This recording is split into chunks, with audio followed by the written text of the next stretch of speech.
সাঁতার কাটতে কাটতে লোকটা বলল, দাঁড়িয়ে আছো যে, জলে নামবে না? বললাম, খামকা জলে নামবো কেন? বারে, সাঁতার কাটতে হবে না?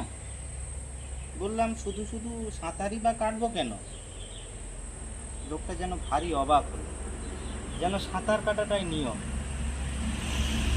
আবার কিছুটা এগিয়ে গিয়ে খানিকটা জল খামচে বলল, সাঁতার না কাটলে ওপারে পৌঁছাবে কিভাবে?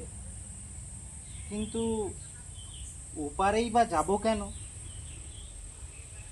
তাকিয়ে দেখলাম অন্য পারে আকাশ মাঠের রাখাল টুকটুকে লাল চেলি পরে যেন সহমরণের বধূ। পাখির দল সেই দিকেই শেষ আলোটুকু মাখতে মাখতে মিলিয়ে যাচ্ছে। দূরে সরে যেতে যেতে সেই লোকটাও বিন্দুর মতো মিলিয়ে গেল। বলো। ভাবছি আর কি, যে এখানে মানে মানুষজন বলছে গুরু হয়ে যে তুমি গুরু মন্ত্র জপ করো বা ঈশ্বর মন্ত্র নামগুলো করো, কারণ এটাই তো মানে পরে পরে যাওয়ার একমাত্র সম্বল, এটা ছাড়া কোনো উপায় নেই। বলছে আমি শুধু তো হরিনাম করতে যাবো কেন? হরিনাম না করলে তুমি উপরে যাবে কি করে? রান্নাটা কি গ্রামে যাবে এমনি ফেলে দেবো? না, কর্ণ ভাই কবিতা শোনাও। রানী ইশারাই হয়ে গেছে। কি কবিতার নাম? হে পৃথিবী, আচ্ছা। আমায় আরো ক্ষুদ্র করলে না কেন?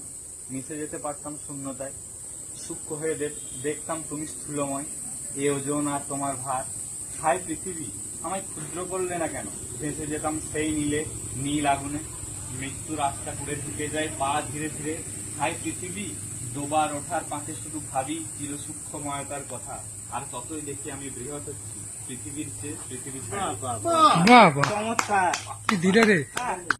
রাতে শোবার এখন প্রতিদিন রাতে শোবার সময় হলে রোজ একটা কবিতা লেখার কথা মনে হয়। কী নিয়ে কবিতা হবে, কেমন হবে তার রূপ, এখনো অনেক কিছুই তো লেখার আছে।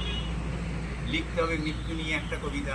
অনেক দিন তো বেঁচে পড়তে থাকা হলো, কবে কখন মরণ আসবে আপন হয়ে, কীভাবে মরণ হবে সেই স্বপ্ন নিয়েও লেখা যেতে পারে একটা কবিতা।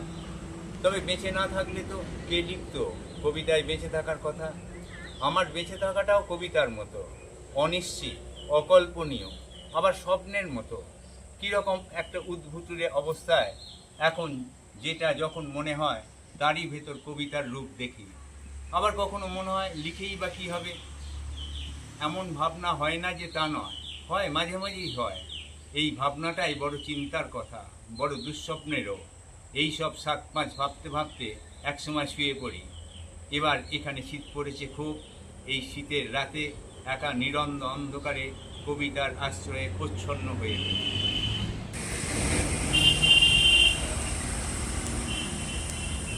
অনুভব। এখন আমি স্পষ্ট অনুভব করি আমার মধ্যে একজনের উপস্থিতি। আমি হেঁটে গেলে সেও হেঁটে যায়, আমি কথা বললে সেও কথা বলে। যদি প্রশ্ন করি কে তুমি, প্রত্যুত্তরে সে বলে, কবিতায় যা লেখো সেই শব্দব্রহ্ম আমি। এভাবেই নাদ ব্রহ্মের স্বরূপ বর্ণনা করে যাও তুমি। আমি বলি, ব্রহ্মের কি বর্ণনা করা যায়? সেই বলে, জাগতিক সবই ব্রহ্মের প্রকাশ। তবে যে শঙ্করাচার্য বলেছেন জগৎ মিথ্যা, তাহলে তো শঙ্করাচার্য মিথ্যা বলতে হয়। জগৎই ব্রহ্মের প্রমাণ, তোমাতেই তার বিকার।